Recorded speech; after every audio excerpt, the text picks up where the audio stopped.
what do you know? It's 7 o'clock Eastern time, and I am Rand Hoppy, and I'm here with Tom Kraft. Tom's on the Hello. west. Tom's on the West Coast, and I'm on the East Coast. We have a special guest tonight. It's Mike Royer, and I will bring the camera up in a moment. But I just wanted to say that tonight we are looking at episode 7 with Mike Royer and issue number 16 of Kamandi. Look at those 3 smiling faces. Well, kind of half of a face for me.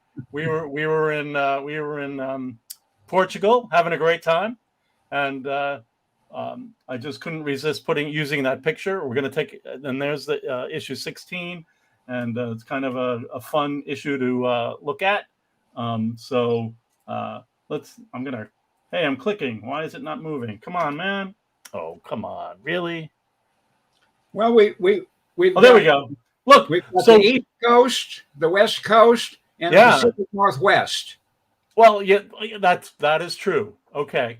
So if you take a look at our archive, folks, on YouTube, you'll see that we did talk with Mike 3 years ago, kind of a career retrospective, or Mike Royer Kirby career retrospective. It was really great, and was kind of early technology, and the technology has gotten so much better since then. Not really, but we've we've gotten a little more used to it. So here's the Mike Royer Kamandi newsstand timeline that I made. Mike started with Kamandi in issue 1 and went through issue 16, which we're looking at today, and 1973, and then came back for a few more issues and actually inked a few more issues with Chick Stone and Keith Giffen on pencils. So that's Mike and Kamandi. So Mike, I think this is actually where you first ever drew Kamandi, right here on this panel at the bottom right. Can you see that? What issue is that? That is New Gods 11. Oh, that's the preview box. Yeah, the teaser panel. Kamandi. Yeah, so that was your first Kamandi, right there. And yeah. It's fun seeing these pencils of Jack's. Yeah. Because it always brings up something that many years ago was a sore point with me when I let my ego get involved. Yeah. Some fan had written that, Mike Royer does is trace Jack's pencils. Oh, yeah, that's what you do. Oh, look, here we are. We're on the screen now. So, yeah, well, that's all you do, right, Mike? Yeah. I think you can see I did more than that. I was very proud of my work with Jack, because I never really felt that I was inking Jack. I was finishing his pencils in ink. And not just that, but you were delivering an ink art that was ready for reproduction. I mean, you were doing the lettering and the panel borders and everything. It's fantastic. And the colorists at DC really were on the ball. I think a lot of the work was done.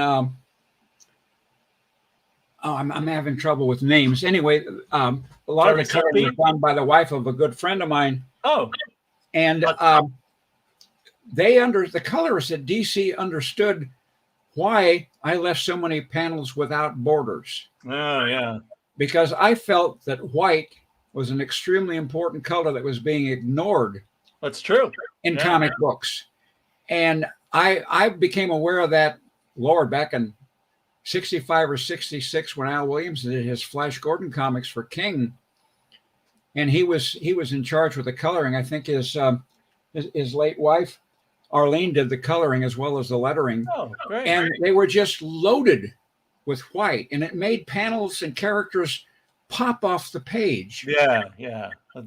And I learned a trick from Roy Crane that if there was a lot of copy, if Jack had put in a lot of copy, and I knew it would be a tight squeeze, there would not be a border at the top of the panel, and the lettering itself would form the panel border. Yeah. Oh, so you got yourself another half a line.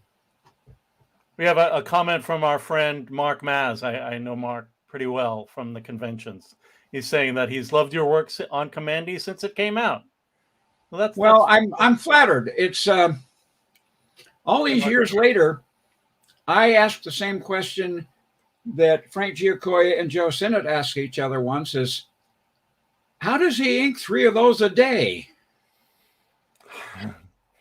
I think it's because I felt I had no choice. Yeah. To do what Jack wanted, and I had always wanted to touch Jack's pencils with ink. Yeah. And I grew up in love with his work, even though at the time in those Simon Kirby comic books, I didn't know who was Simon and who was Kirby, but I knew who that one artist was. Yeah. Whose art I just had a weird affinity for, that by the 60s realized the name was Jack Kirby. He was the one I was enamored of.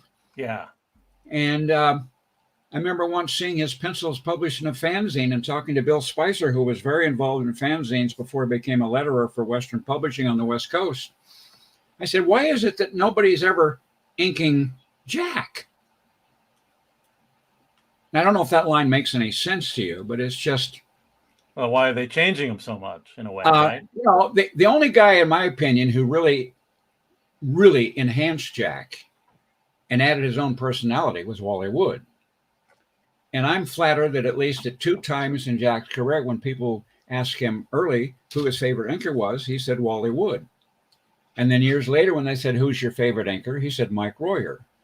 And being a Wally Wood fanatic, that was very flattering. Yeah. At Jack's wake, all of us people were around the swimming pool and people were asking questions of Roz.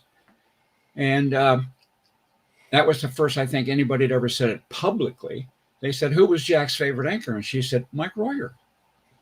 You know, bless her heart. Yeah. And if it wasn't true, don't tell me. Don't tell me. That's right. So I've got some more pencils here. This is pencils for the cover for the first. Did I miss a couple of comments there from? Oh yeah, sorry. Yeah, we've got we had Habs said that OMAC #1 had great use of whites, particularly the cover. Jack C. Harris said that he loved working on Kamandi and that you and Jack left a rich legacy on which to build. Bob Shippey says, what an all-time great, Mike Royer. Well, thank you, Bob. Stefano Pavan from Italy says, ciao, everybody. And, they're one of my Facebook friends. Yeah, and Hammy says, all the best from Canada. So that's yeah. So, you know, I found this photocopy of the cover where, you know, it has Kamandi pretty small, and then it has kind of the image that we're used to. I think I've seen at least 3 variations of this cover, and then there's this one too.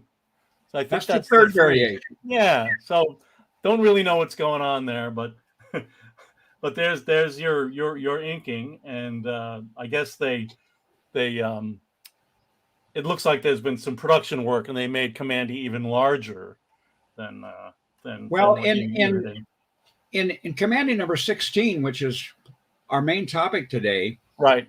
I think it's an interesting issue for the simple fact that it introduced D. Bruce Berry to Jack Kirby comic books. That's true. I met D. Bruce through Richard Kyle in his terrific comic shop in Long Beach, California. And Bruce was a tremendous illustrator in his own right. I'd seen many of his magazine and book illustrations, and they were just great stuff. I'd look at it and go, God, I wish I could do that, you know. Yeah. And for anybody that may not have been a big fan of his inking on Jack, having never seen what he was capable of. And I think that if I can throw in a personal opinion here, as they say, IMHO, in my humble opinion, I think that Bruce, if he'd been allowed to be Bruce, could have done a much different inking job on Jack. The same thing with Mike Thibodeau, who I think is a very good talent. Yeah. I think what happened is both gentlemen misunderstood what Jack said when he basically said, ink it the way Mike did. Right. So they wound up, I feel, I may be wrong, maybe they'll correct me, or maybe they'll say, yeah, you're right. I think they were intimidated by that comment and tried to imitate my inking rather than putting their own feeling into it. Right. I mean, let's face it, with the exception of some of Vinny's work, you can't really screw up Jack. Yeah. But I also feel that my approach was to retain every bit of his power and enhance it by not changing it, you know. Yeah. The only once did Jack voice a criticism. On the splash page of Mr. Miracle number 5, Big Barda is carrying, I think, a big cannon or something over her shoulder. Sure. And I had just spent a lot of time studying the Rima comics and some other stuff by a couple of the artists at DC who did beautiful women. And so I made the unpardonable mistake of changing Jack and making her face a little prettier, in my opinion. And Jack simply said, don't ever change the faces. And he was right. Yeah. Now, I did slim ankles and waists. Okay. And things of that nature, but I never changed the faces. And there is one issue of one of his later comic books. I think it was a Silver Star. I'm digressing from Kamandi 16, but Jack. That's okay. We're going to talk, we're happy to talk about you. Yeah. Mark Evernairs told the story that they all went to dinner and Jack was quiet all the way through dinner. And when it was over, I'm paraphrasing, but someone said, "Where'd you go, Jack?"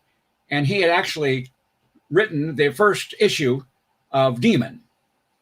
It had all been done in his head at dinner. Yeah, that's right. And Jack, being the editor of his own books, had his in-house editor, which was Roz. Yeah.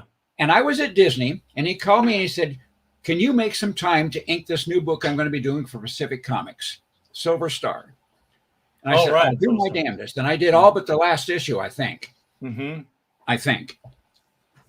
But we met at the Copper Penny restaurant, which was across the street from the bungalows at Warner Brothers, which is not, Warner's is still there, but the Copper Penny's not there. And we had lunch, and Jack told me Silver Star. And I was thinking, that's a hell of a lot of material for one issue. Yeah. No, it was all 7 issues already in his head. Right. So when I got one of their early issues, and I was inking it and lettering it first, and I got to a point and I said, this transition doesn't exactly work for me. So I actually took it upon myself to write a 2-line narration. Oh, right. That's right. Above the panel. Yeah. Because I knew that both Jack and Roz knew it so well that they knew what the transition was. Right. But I felt, since I was confused, maybe some other readers might be. So it was just 2 lines that I put in. Yeah. And if I were to look for that now, I probably couldn't find it because. Right. Well, it worked, right? With Jack, I had to letter 2 pages a day. I'm sorry, 20 to 22 pages in 2 days. Anyway, this is another example of me wanting poster-like, all the whites that are in the background of that double-page spread. Oh, sure, yeah. And this is the only Kirby book that I ever actually just traced the pencils. Oh, wow. Everything else, I felt I was finishing his pencil in ink, but that one I just. Interesting. Why I had this bug, Yeah. I'd done so many books up to that point, and then the Kamandi, and so on the second one, I just thought, what if I just. Right. And when I was finished, I could tell the difference. Yeah. I don't know if anybody else could, Right. But Kamandi was a fun book. It was. Yeah. And I don't think it's fair for the people to say that, well, if it hadn't been for Planet of the Apes, Jack wouldn't have done Kamandi. Yeah. Baloney. Yeah, no. If you look at those early strips and things of his, Kamandi existed decades before the comic book. Yep. All this stuff was in his head, and it was like, I think Jack is probably the only person I've ever met that his brain was like a computer. Yeah. Now, ours aren't like computers. We don't have, there's a hard drive in here, but we can't defrag it. Right. We can't find the password for hours to unopen a folder. That's why people say, you got a memory loss? No, there's just too damn much information. Right. But Jack had all this stuff in his head. And when he needed it, it came out. Right. These splash pages were fun to do. I bet. It's a shame that over the years, so many of them got cut in half. Yeah. But then again, the only people that have actually most of them got cut in half. What, Tom? DC cut all of them in half, unfortunately. Yeah, it's just Yeah. For production. But I may have said this when Rand emceed a spotlight on me in New York 4 or 5 years ago, is that I've told many people that the difference between me and Joe Sinnott, who I think was probably a brilliant man at the drawing board. Oh, yeah. If people understand the dichotomy of the motion picture industry in its golden age, Joe Sinnott inked Jack Kirby, MGM. I inked Jack Kirby, Warner Brothers. That's right. And these books were fun. Sometimes I would have to double check, and page 1, Tufton's costume would be different than it was on page 16. There would be minor little things. Right. Right. I did a recreation for someone maybe a year or so ago of a Tufton pencil pinup that Jack had done in that book of pencils for Roz. Mm-hmm. And I went back and checked the earliest drawings of Jack's on Tufton, and it's horrible to say I corrected Jack. I supplemented Jack's pencils with the uniform and armature that was on it the first time he drew the character. If you're drawing this character in a half a dozen books in a row, Jack was such a creative genius and worked so fast that he was drawing Tufton. Yeah. Now, he may have simplified something in the speed to get it out there, to get his idea on paper. Yeah. And thank you, Michael, for your comment. I'm a Warner Brothers freak. Early Warner Brothers. Mm-hmm. But yeah, I look at these things, and there's some of those double page splashes that I figure I inked that page, that double page spread, and one other page. Right. In a day. In an 8 to 9 hour day. Oof. Now, if I wanted to get a weekend away with my wife and kids, occasionally I would, in a lot of solid black areas, I would just outline them in a black line, and my wife would fill them in. And I told her, if you make a mistake, just take the blue pencil and put a little dot next to it. And then when she gives me the pages, I look for the blue dot and I take a razor blade. I have always made my corrections 90% of the time with a razor blade. Why? Because in an early issue of Roy Thomas's amateur fanzine of Alter Ego, in an interview with Joe Kubert, he talked about he made his corrections with a razor blade. Of course, that was back in the days when two-ply Strathmore actually was. Yeah, it was really thick. Yeah. Yeah, and you could, well, if you ever seen Foster Prince Valiant originals where they made lettering changes, they just cut through the first layer, pulled it off, and put another one in its place. And you, well, I don't want to belabor the point, but so much of what I did in comic books was in here from what I learned and absorbed from all of the artists that were my icons. Right. You know, like I mentioned, and I think it was a private conversation with you about Raymond Everett Kinsler, Right. and some of the other artists.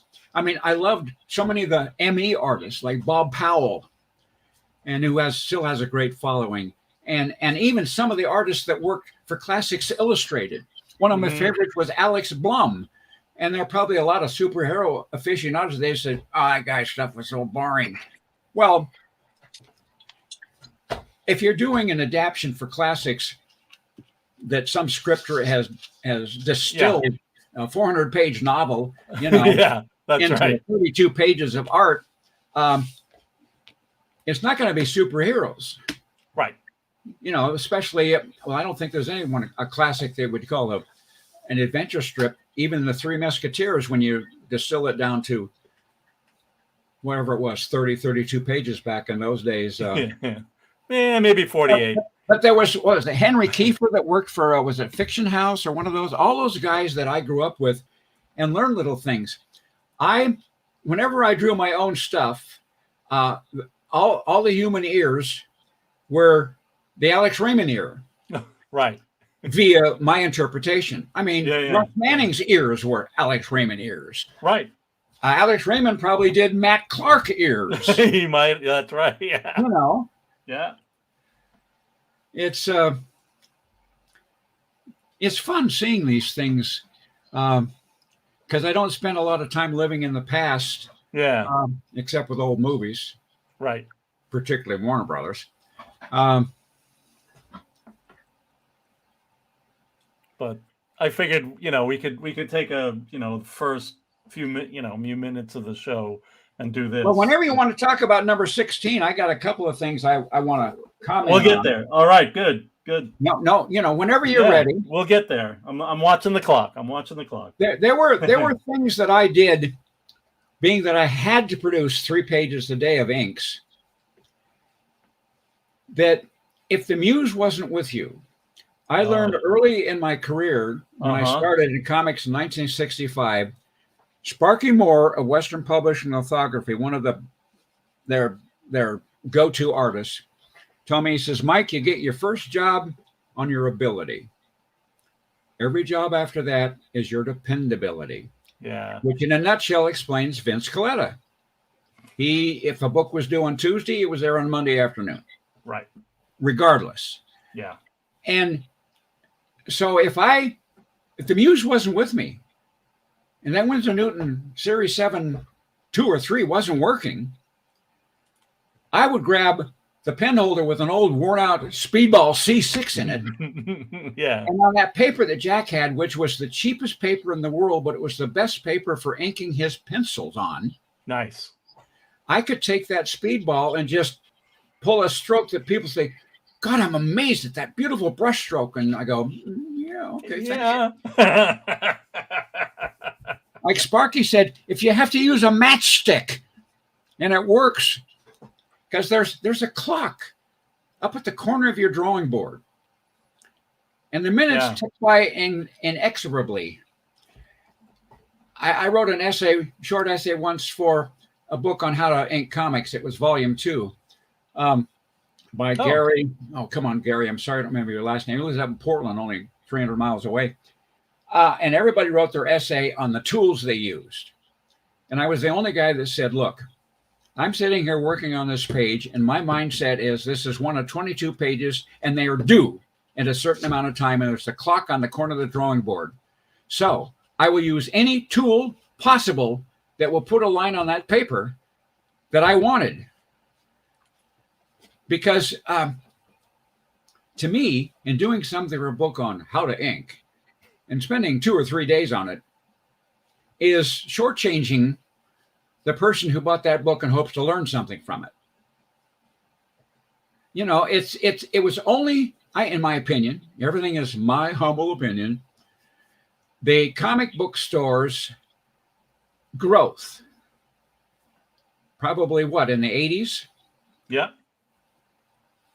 Were responsible for what messes up that mantra that Sparky gave me about meeting your deadlines and dependability. Because once there were comic shops and you ordered the books, I think that's when so many, shoot me if you don't like it, other artists, but I think that's when many artists adopted a kind of a prima donna outlook to what they were doing in comics. Mm-hmm. That's my opinion.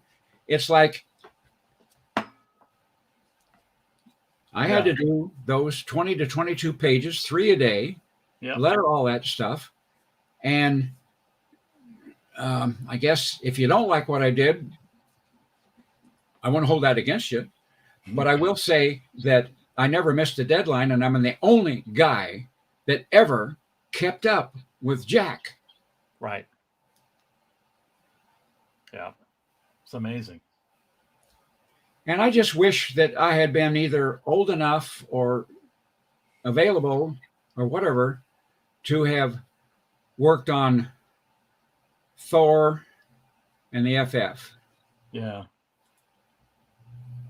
I mean, Joe did a beautiful job, but like I say, they're MGM movies, and Jack was Warner Brothers. I don't remember him and I ever talking about movies that weren't Warner Brothers. Oh, okay.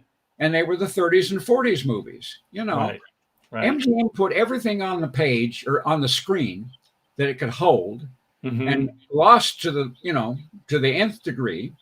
And Warner Brothers only put on the screen what was necessary to sell the story. Yeah. Yeah.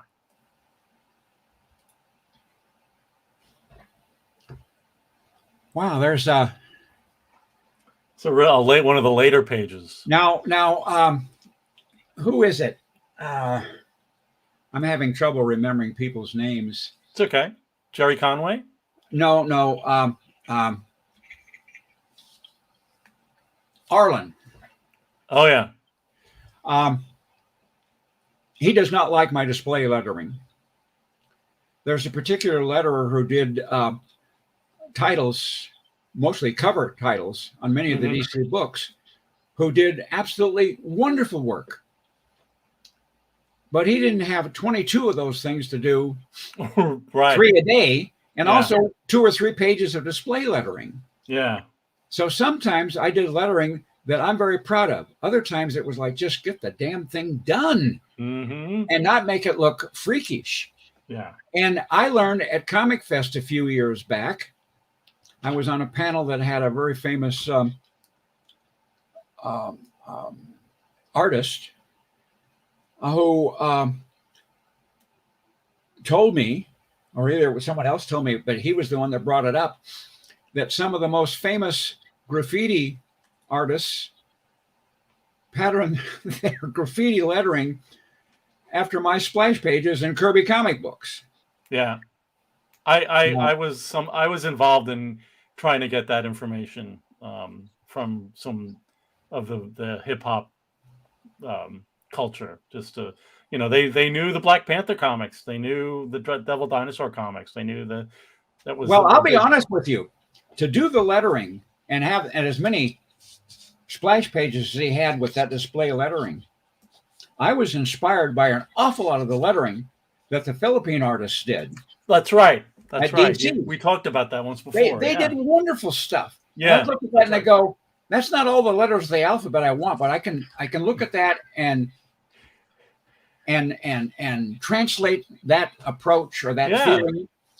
And so the best of my titles were either inspired by my memory of EC comic books and some of the interior page display lettering by the Philippine artists. Right. I've got this one slide here of your post Kirby Kamandi stuff. I'm just going to bring that up for a second. So this is stuff with Chick Stone and Keith Giffen, but the distinctive Royer display lettering. Yeah, there's that display lettering that Arlen doesn't like it, and when I look at it, I'm not crazy about it. But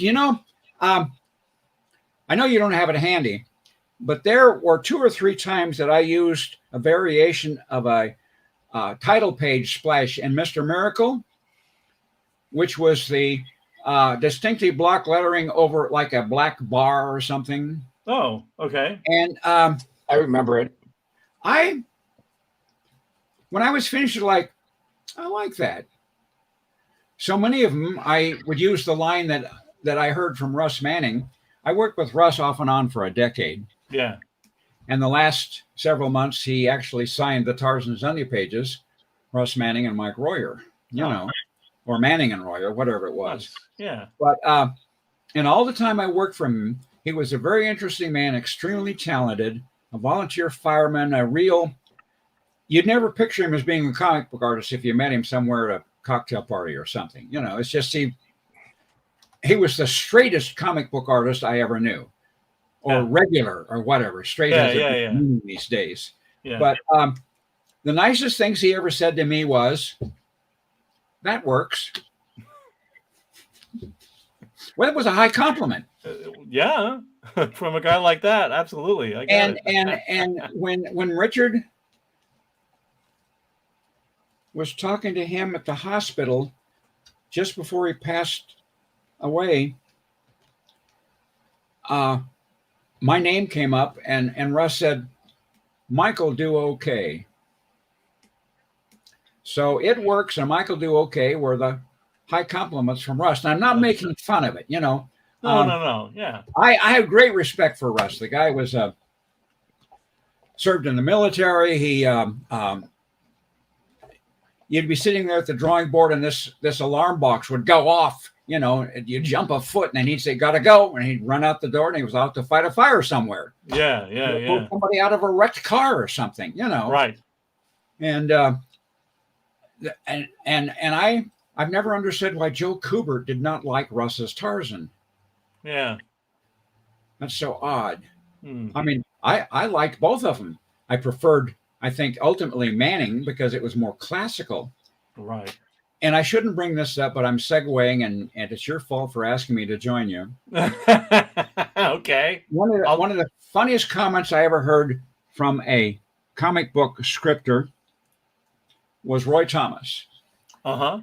When the very first Joe Kubert comic book hit the stands, someone told me that The first Roy's Tarzan. The first comment Tarzan. was, did I say Tarzan? You did not. So yeah, the first What Roy did I say? Thomas. When his very first Tarzan comic hit the stands, Yeah. Roy Thomas's comment was, "Not enough words." Yeah. Okay. You know, if Roy happens to see this, forgive me, Roy, but I had the joy of lettering a couple of stories that you wrote the dialogue for, and it was hell trying to make it fit. Yeah. The only lettering I ever did for somebody at Marvel was a Hulk story that the dialogue had been written by David Anthony Kraft. Okay. Yeah. And when the pages arrived at my house, each page had a full-size piece of tracing paper, and he had roughly penciled his dialogue to make sure it fit and did not screw up the design of the artwork. Wow.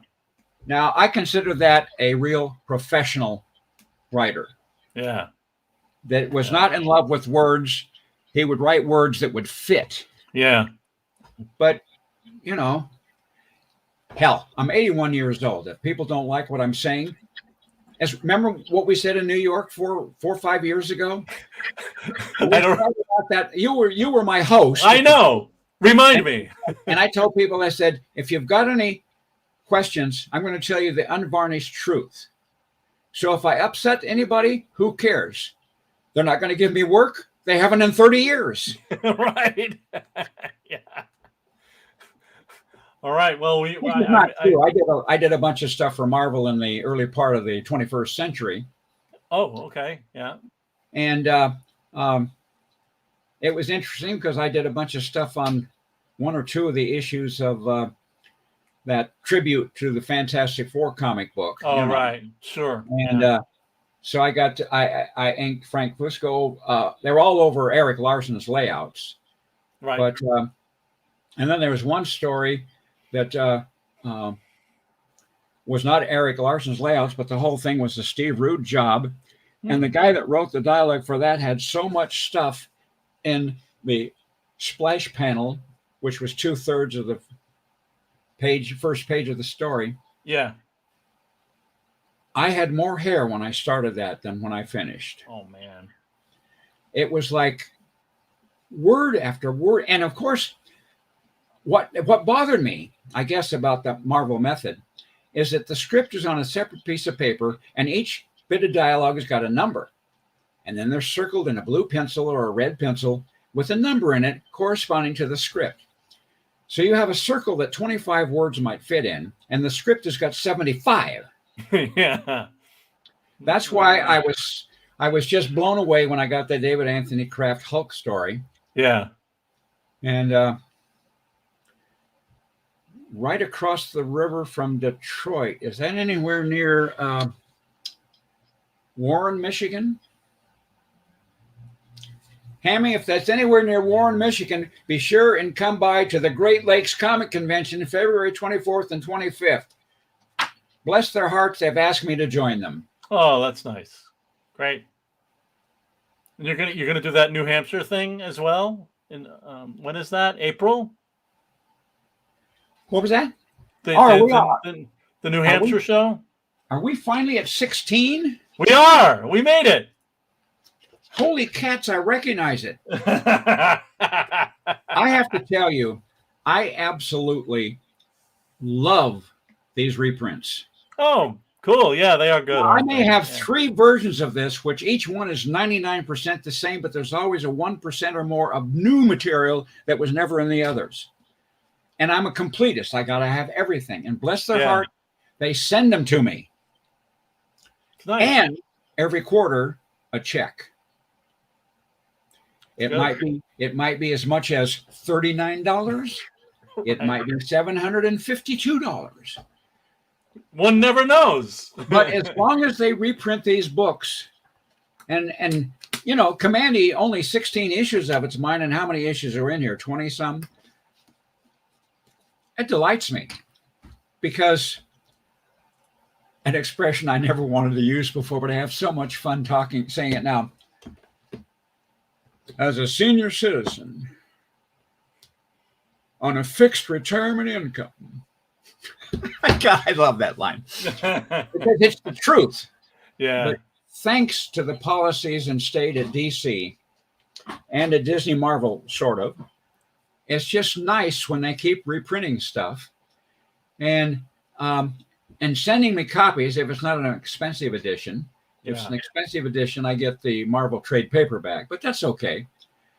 I just want a record of everything I've done, and if they send me more than one, I burden my children by saying, here's another book of what your dad worked on, you know. Right. Right. I mean, my kids grew up spending a great deal of their time in my home studio, which was I had built at the back of our garage. All right. And so my kids grew up in a post-Karl Barks era, exposed to all the best of Karl Barks, Oh, right. exposed to the Raymond Everett Kinsler and the Joe Kubert and the Al Williamson and George Evans and all this stuff that inspired me, because my bookcases were full of this stuff. Yeah. As a movie nut and a film collector, the only way you could collect film before videotape was 16 millimeter. Yeah. Have those reels, the big reels. Yeah. My kids all were exposed to Republic serials before they were 12 or 13. So to this day, they can see something made in 1936, which may show all of the crudeness of the industry and what it had available, and not laugh at it because they've seen it, they grew up with it. And I feel sorry for millennials who can't even listen to a radio show because they have no imagination. Thanks to television and CGI, they can't paint the pictures. Yeah. Okay, Hannah, we're going to look for you in February. Right. That's right. That's great. So what is it about inked by mountain climbing Mike Royer here on this? Well, page? I always made sure that if anybody helped me, if I'd been in a bind, and it was usually I wanted to take some time off with my family, and of course they liked that idea, but I would always put on there, well, this was inked by mountain climbing Mike Royer. That's when I came back from sitting on the top of Mount Whitney Oh, on the plaque, you know, freezing my buns off. I have a color photograph. I should post it, because I'm proud of it. But up there at the top of the world, I took a deep breath one morning when I got out of my tent and I said, you're working too damn hard. yeah. So I came back and asked Jack, I said, Jack, can I not ink everything, just part of it? And he said, no, I want it all from one hand. Oh, Well, ultimately it became two hands, But at the time, I thought that was, well, that's kind of mean. But no, what he wanted was the continuity. That if every book was done by the same hand, there was this continuity to the whole output. right. And apparently, after a few months, it wasn't working that well, and I wasn't picking up the jobs I wanted. So I was back working with Jack. Yeah. But whenever I had a helping hand, it's always there. It's on the bottom. It says, with a helping hand from D. Bruce Berry. Yep. And I can look at these pages, and in many of the pages, I can pick out what Bruce did, Yeah. because basically on that splash page, it's that bucket and faucet and hose behind Kamandi. All right. That's great. Yeah. And some of the line work separating the flagstone on the floor beneath Kamandi, Right. And Right. I'm sure that I probably inked all the characters in the cages, but for sure the floor of the cage and the walls would be Bruce. The buckets again, perhaps. Hmm? The buckets. This is on the double spread. Yeah. Yeah. I could go through, and on many of these pages, if I really studied, I could go, that's not exactly the way I would have done it. For instance, go to the hospital, which is page 5. If we got the splash, there we go. This is definitely Bruce. Oh. Don't ask me how, I know, but it's just, I look at how on the feathered lines right on that, well, stupid me. Whoever's watching this doesn't see where I'm pointing, do they? Anyway. No, that's okay. The feathering on that line is not me. Oh, okay. There's nothing wrong with it, but it's not me. Not okay.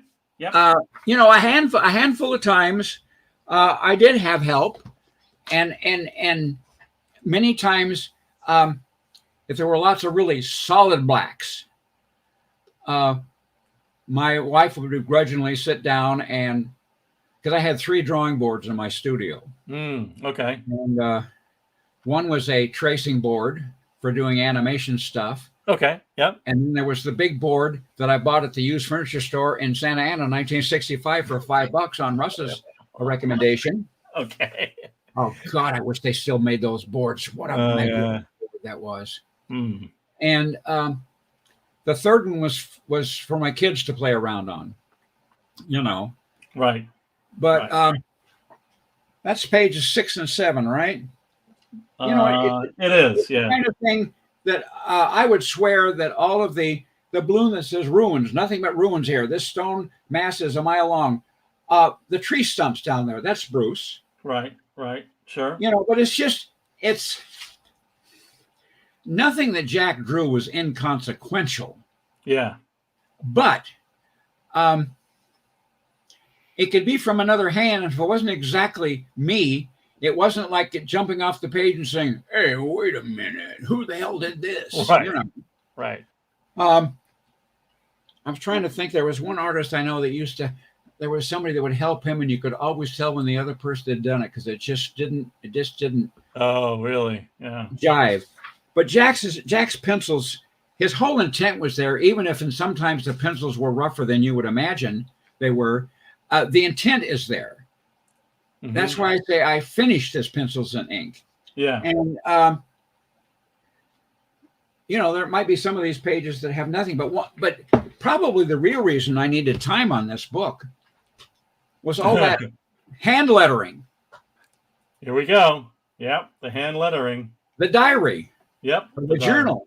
Yeah. It looks like it would have been pretty easy. No. But not when you're working on paper that is hardly any fiber left on it. When Jack was done with the page of penciling, and I'm not criticizing. I later found out when I talked him into using some better paper that paper that he was using was the best. But when I first started, the very first book I inked was New Gods 5. Mm-hmm. The one where early in the story, Orion's got his right leg in the clam, and then on the next page it's his left leg. But hey, With Jack, it didn't make any difference. But I had so much trouble using the Gillette 290s and 291s when I did pen work of them bleeding, because all that, his heel of his hand and that carbon, you know, I had to wash my hands 3 times a day because the heel of my hands were just black. Yeah. Yeah. The only way I could prevent the ink problems I had with it bleeding was to iron the pages. Yeah. And I went through 3 of my wife's irons, wearing them out, ironing Jack's pages. But then I was able to, once they were sealed up, I could take a speedball if the brushes weren't working. Right. And pull a line that years later somebody would say, God, I loved your brush stroke on there, you know. And well, the whole point was that's what it looked like. Yeah. Just always remember what Sparky said, you know. If you have to use a matchstick and it works, do it. Right. The clock is ticking. Do you remember how Bruce came on board? Did you actually coach him a little bit, or you know, what's that like? Well, I had other books for him to look at. But quite frankly, I do not remember. Oh, there was one book. I don't know which it was, what it was. One of the New Gods books. I had a young man named Paul Jensen letter it. Because I wanted to have a 3-day weekend with my family. Right. And it was credited to lettering by Paul Jensen. Yeah. You know. Yeah. I don't know if Paul went on to have a career in comic books, because it's why I feel funny when on Facebook I see about all of the talents that are leaving their mortal coil. Yeah. And I think it's sad, but so many of them, it's like, I don't know their work, because when I was working in comic books, I barely had time to see anybody else. Yeah. And then when I went to Disney, with the exception of an occasional thing for Jack and Russ, I never saw comic books. Yeah. And then when I finally started looking at comic books again in the comic shops in the mid 80s, it looked to me like every young artist in comic books was in love with big breasts and phallic symbols. Because every page was full of these huge barrels from these monstrous guns. And, you know, and every woman, I mean, after an hour would have had such a sore back, you know, from trying to hold that endowment that, I think the comic books that I saw that impressed the living hell out of me was Carl Kessel inking Dan Barry in at least one of the Indiana Jones comics that I happened to see. Oh, sure. What an incredible wedding of talents that was. You know, and I don't know if I ever got a chance to tell Carl that, but I did a project once for Golden Books while I was at Disney, and I wanted to get an inker, and I called Carl first. And he said, I just don't have the time. I'm so busy. So Mark Levinair said, well, why don't you call, oh, come on, Stan Drake. I said, Stan Drake. I says, I know Stan, but Stan Drake to ink my story? And he said, he's just in his 3rd divorce. He can use the work. Oh, boy. All right. Yep. There you go. Well, I think Stan was not unlike a lot of guys. He loved women. Yeah. And I called him, and he said, send me a page, and I'll ink it. And if you like it, then I'll do the rest. And I thought, holy crap, Stan Drake is going to audition for Mike Royer. I'm proud of that. I'm proud of that book. It's one of those books where it's got a row of like a keyboard, and in the story, it's got a symbol. There's like horse hooves, and when Robin is running up from the village, you press the button and you read the story, and then you hear the horse galloping out of town. Oh, okay, right. You know, and the only thing I inked in it was the cover and the icons that, that I use to show people or to tell people how to push the buttons or whatever, you know. Right, right. And right. the cover of my inspiration for that, it's not an exact copy, but if you look at it, it's Errol Flynn. Okay. Well, that's fair. I mean, has there ever been any other Robin Hood? Right. The well, I just pulled my bookmark out. There we go. Let's get back to 16. Sure. Really brilliant of me to take the bookmark out. Darn it. Well, I can look at the screen. Oh, here we go. Anyway, excuse me, anybody watching this, me pointing to the screen is a thing. If you will notice the script, it's handwritten at the top of most of the panels. That's right. That took so much longer than doing the regular thick and thin lettering stroke with the. I, in the late 1960s, on a weekend out, when this was when I just started working with Jack and was still doing some stuff with Russ Manning. And what a lot of people don't know, I was working with Jack for a year before the first of the comic books came out, almost 2 years. But my wife and I stopped at an old stationery store in a small town we were driving through. Okay. I went in the back of the store, and in this box was a stack of Estabrook 314s and 312s, which were lettering points. Wow. That hadn't been made at that time in probably a decade or more. And the 314 was gold. And 314s are what Milton Caniff's great letterer. It's just escaping me. I can't remember. Yeah.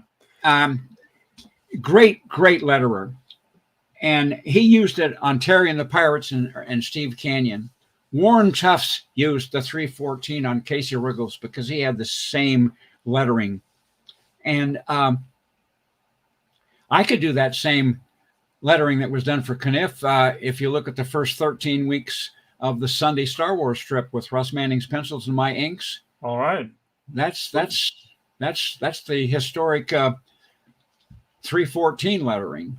Was that Frank Engley that you were trying to think of? As the tip spread from use, you could take a razor blade and trim it. Oh, wow. So that you could still get the narrow downstroke and the slightly wider cross stroke. When I started in 1966 working at Grand Tree Lawrence Animation and met Mike Ahrens, who was the art director, and he hired me on the recommendation of Russ Manning. He had me work with him at several evenings a week at his apartment in Hollywood on a, believe it or not, Batman comic strip. Oh. That was only appeared in shopping weeklies in the southern states.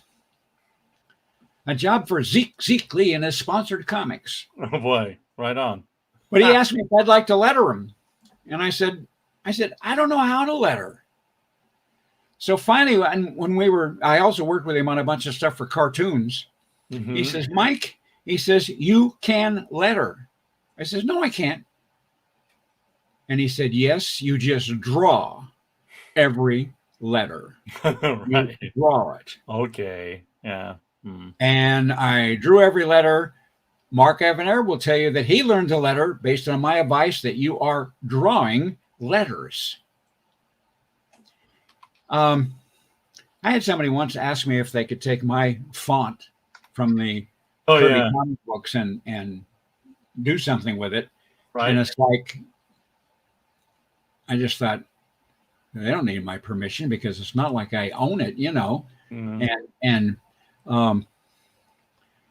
even if they offered me money, it seemed stupid for me to have accepted it, you know.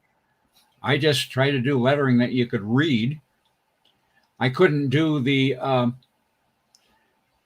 Caniff's lettering stuff because it would take much longer. Oh, because every I don't know how to describe it, but I don't know if you can see me. Every B is the downstroke, and high line and then a down, over and down. So it's very stylized. The S is the top curve, the bottom curve, and connected straight across the middle. Not curved down, but straight across the middle. Right. And right. the T's, the F's, the E's, the downstroke, but the cross stroke was always slightly higher at the end. And Frank Engley was the letterer.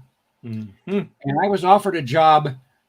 I auditioned for a job to letter Steve Canyon for Milton Caniff when Engley retired. And I had 6 Tarzan daily strip blanks, nothing on them except borders. And so I just did lettered balloons like, "Hey, Mr. Caniff, I understand you're looking for a letter." "Yeah, kid, what can you do?" "Well, let me show you." I mean, so for 6 days, it's a conversation. And day 6 is like, "Oh, how much do you want, kid?" And I says, "Well, it would take me a couple of days, and this is what I'd make in comic books. So right. 10 or 20% more of that, which I knew was less than he was paying Engley. Mm. And he says, "I'll get back to you." Never heard from him again. Somewhere I got that letter saying, "Nice job. I'll get back to you. I have one more reading." He got one more reading to do.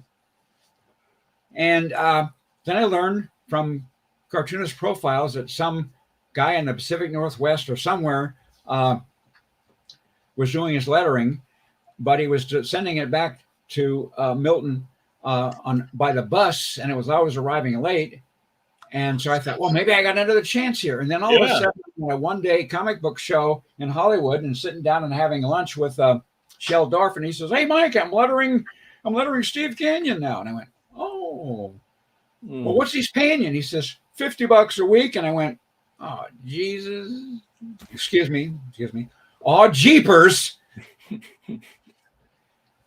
And I number one was disappointed because I know that Shel did that because he worshipped Milt, Right.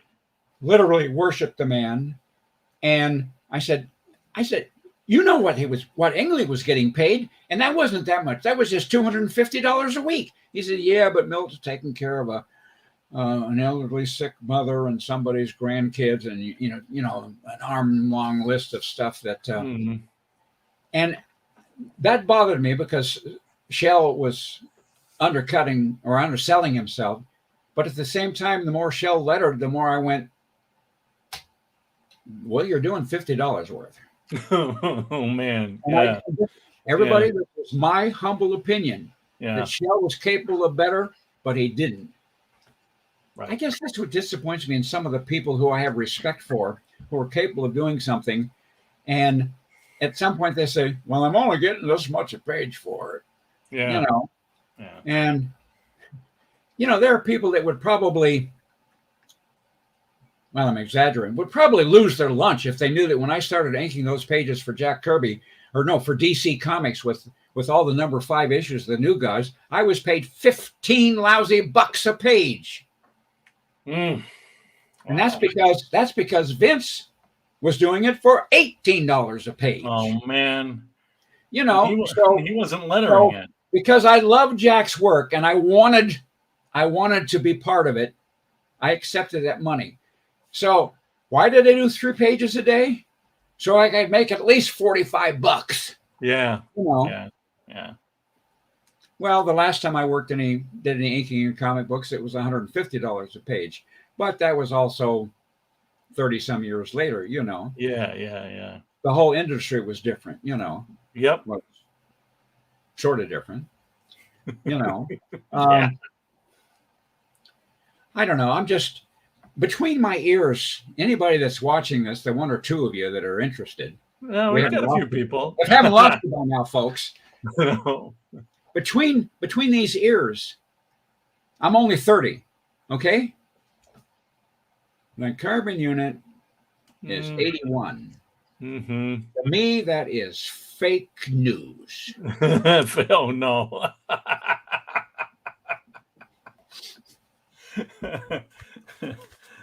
I heard a minister once say that you and the body age, but the soul never does. That's why I'm 30 between my ears. All right. pretentious of me to think I have a soul, but you know. Yeah.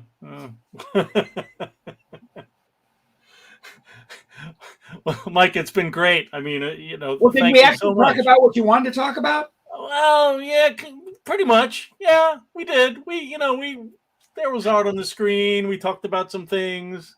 Talked about 16 and D. Bruce Berry, and you pointed out the buckets and so on. So, it was pretty good.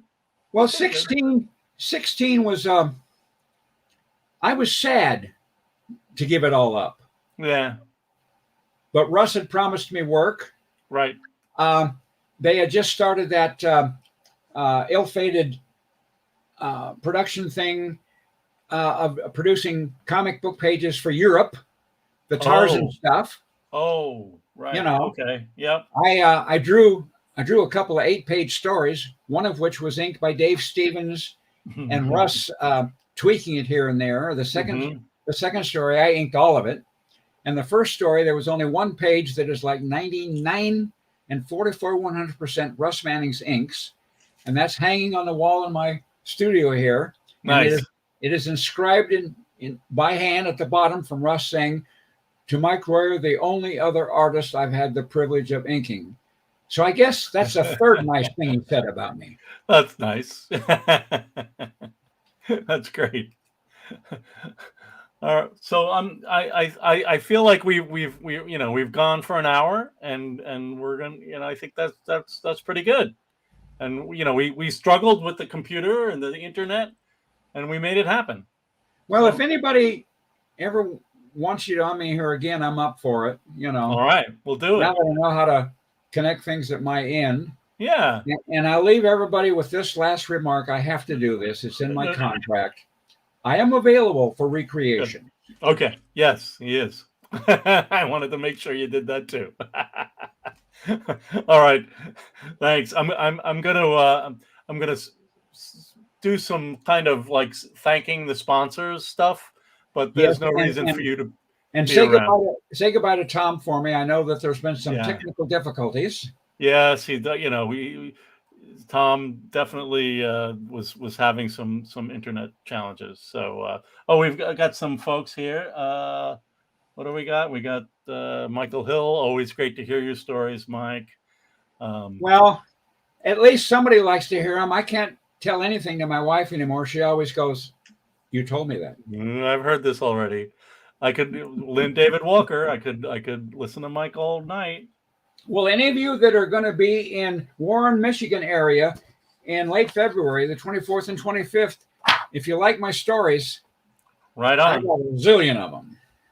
Mike, do you have a favorite Kirby series that you worked on? Push come to shove, I'd say Demon. Right. Yeah. Yeah. I mean, right. It's just different. Yeah. And I wish people would get off that damn bandwagon. Well, I just copied that headgear from Hal Foster. Yeah. Inspired by and at the orders of the publisher. Yeah.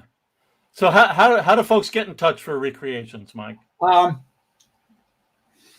on Facebook, and I'm on Instagram as Mowkwurst, MOWKWURST.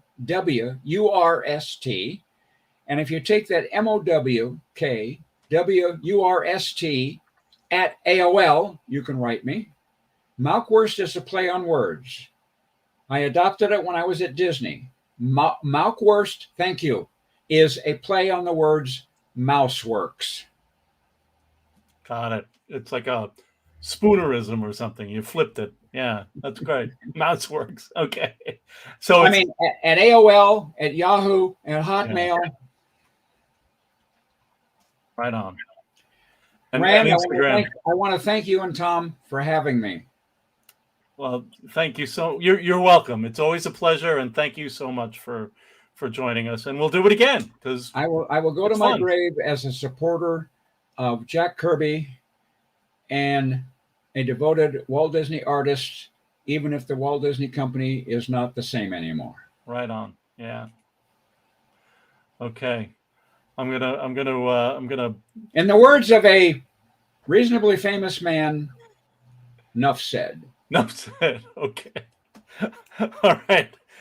Thanks, Mike. We'll see. We'll talk to you again soon, and we'll be in Okay, touch. All right. you got a deal. Okay, man. All right. So I'm gonna do some business, just because we kind of have a theme going here with our Kamandi series. I know Tom is having some internet challenges. So I will mention that our Misfit large head theme at the end of the show. We will continue that next time. We have at least one last addition to the Jack Kirby large head character um, thing we were doing. We are raising money to fully develop our digital archive website database. It's going to be fantastic, and we just need some funds to be able to do that. I really, you are welcome, Hammy. Mark, great to see you, man. I'm really glad you showed up. Yeah, so check. This is just some of our samples that Tom has worked up for the collections website, and I mean, we've got so many scans. We've got databases and spreadsheets and all kinds of things that we're working on, and to bring it all together. So if you could check out, what do I have? I have some links that you might be able to go to. Like, I think that's a link that might actually help us. Yeah, that's our link that would help us out. If you can support us, we'd really appreciate it. And you could become a member of the museum. We still have some museum giveaway membership premiums that we offer. And check our website for that. Go to click the membership link. We also have the fantastic gift shop. There are shirts. Tom had the green shirt on. Well, anyhow, we back in the day, I created a green Galactic Head T-shirt. I don't know how many I printed up, maybe 60 of them. I brought them to San Diego, and they flew off the shelves. And that is that was about 10 or 11 years ago, and I decided to bring back the green T-shirt. So it's kind of fun, and it's generally the black Galactic Head is a shirt that we sell a lot of, and people really enjoy it. It's got the word Kirby across the top. Rewind the video, you'll see it. Go to the website, you'll see.